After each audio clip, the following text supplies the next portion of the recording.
अस्सलाम वालेकुम, मैं हूँ महविश कमास खान और आप देख रहे हैं मेरा YouTube channel Mahvish Kamas speaks. तो मैंने एक नया यूट्यूब का आगाज़ किया है और सिर्फ इसलिए ताकि मैं इस पर सिर्फ और सिर्फ पॉलिटिकल न्यूज़ दूँ।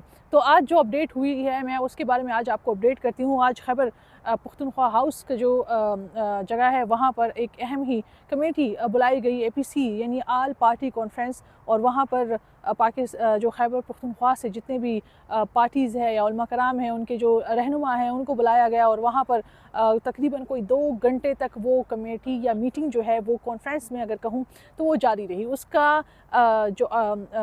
वो था नतीजा था वो ये था कि जिस तरह हम देख रहे कि खैबर पख्तूनख्वा में जो हालात चले ख़ासकर सिक्योरिटी के हवाले से सिक्योरिटी के जो कंसर्न है तो वो चीज़ें उसमें डिस्कस करनी थी। लेकिन उसके बाद फिर हमने देखा कि बैरिस्टर गोहर ने भी कुछ सहाफ़ियों को एंकर्स को जो है वो बुलाया था वहीं खैबर पख्तूनख्वा हाउस में। और उसका मकसद ये था क्योंकि आपको मालूम होगा कि पीका एक्ट जो बिल है वो पास आप समझे कि पास हो गया है, कमेटियों से भी पास हो गया है, नेशनल असम्बली से भी हो गया है। अब सेनेट में थोड़ा सा इसका मामला रहता है, लेकिन अब बार बार हम देख रहे हैं कि सहाफ़ी हजरात जो है वो नेशनल असम्बली के इजलास से भी वो जो सेनेट असम्बली इजलास है वहाँ से भी बाइकआउट कर रहा है। सिर्फ यही नहीं बल्कि जो कमेटियाँ हैं वहाँ से भी बाइकआउट करी है। उसका मकसद ही यही है कि पीका एक्ट बिल जो है ये सहाफ़ियों का गला घोंटने के बराबर है, क्योंकि फिर उसके बाद जो भी ख़बर होगी उसका सहाफ़ी पे जो है वो बुरा असर पड़ेगा। और ख़ासकर देखा जाए उस बिल को पढ़ा जाए, उस बिल का अगर नतीजा निकाला जाए, अगर कुछ पॉइंट्स निकाले जाए तो जो भी ख़बर हुकूमत के ख़िलाफ़ होगी वो फ़ेक के ज़िम्मे में डाल दी जाएगी। और फिर हमको पता है कि कितने साल सज़ा हो सकती है और कितना यानी 30 लाख तक जो है वो जुर्माना हो सकता है, 3-5 साल तक उसमें सज़ा हो सकती है। तो ये बिल बहुत ही ख़तरनाक है और सहाफ़ी भरपूर कोशिश करे कि ये बिल मंजूर ना हो।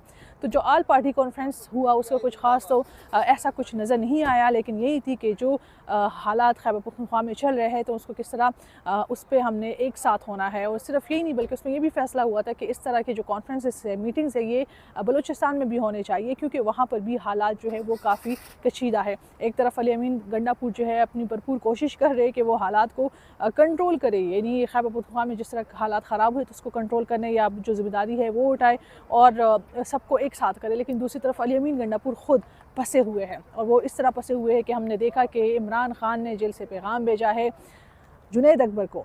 पहले तो बनाया चेयरमैन APC जो कमेटी है उसका, और फिर हमने देखा कि सदर उनको KPK जो उनकी विंग है उसके सदर बना दिया है। पहले अली अमीन होते थे, बार बार कहा जा रहा है कि अली अमीन के पास काफ़ी ओहदे थे तो इसलिए उन्होंने ख़ुद ये ओहदा छोड़ा। लेकिन जो असल अंदर की खबर है वो ये नहीं है। असल खबर ये है कि इमरान खान अली अमीन गंडापुर से कुछ हद तक नाराज़ हो गए हैं और उनको कुछ बातों का आइडिया हो गया है अली अमीन गंडापुर का कि वो विकेट के दोनों साइड से खेल रहे हैं, इसलिए अली अमीन को थोड़ा सा साइड लाइन पे किया जा रहा है। और इसलिए इमरान खान ने जुनैद अकबर को जो है वो लाया है।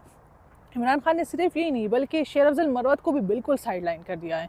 पहले वो टॉप पे थे, उनको एकदम से गिराया और फिर उसके बाद उनका सफाया कर दिया।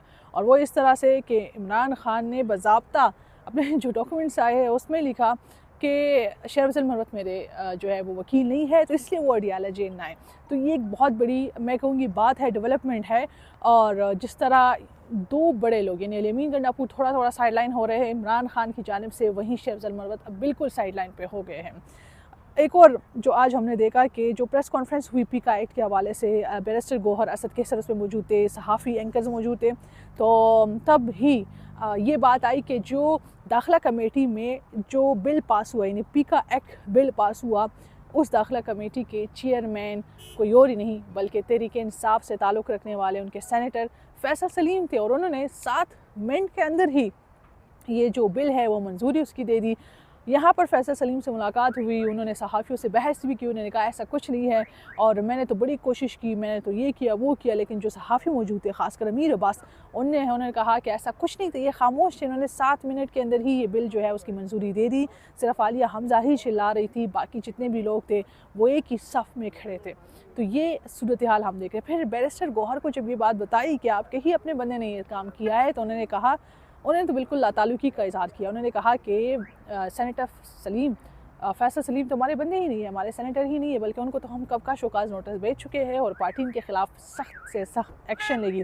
फैसल सलीम ने जब प्रेस गली में मौजूद थे, जब PTI ने जो सहाफ़ियों ने जब वॉकआउट किया, तब उन्होंने बार बार एक कागज़ दिखा रहे थे, वो बिल दिखा रहे थे। उन्होंने कहा कि मैंने किस तरह ये सब कुछ किया। उन्होंने ये भी कहा कि मेरी पार्टी की पॉलिसी के मुताबिक चला है, जबकि दूसरी तरफ गौहर खान ने उनको कह दिया कि आप हमारी पार्टी का हिस्सा नहीं हैं। इस ऐवान में आज जो हलचल हुई वो ये थी कि पीका एक्ट जो है वो किसी सूरत में मंजूर नहीं होना चाहिए, नहीं पास होना चाहिए।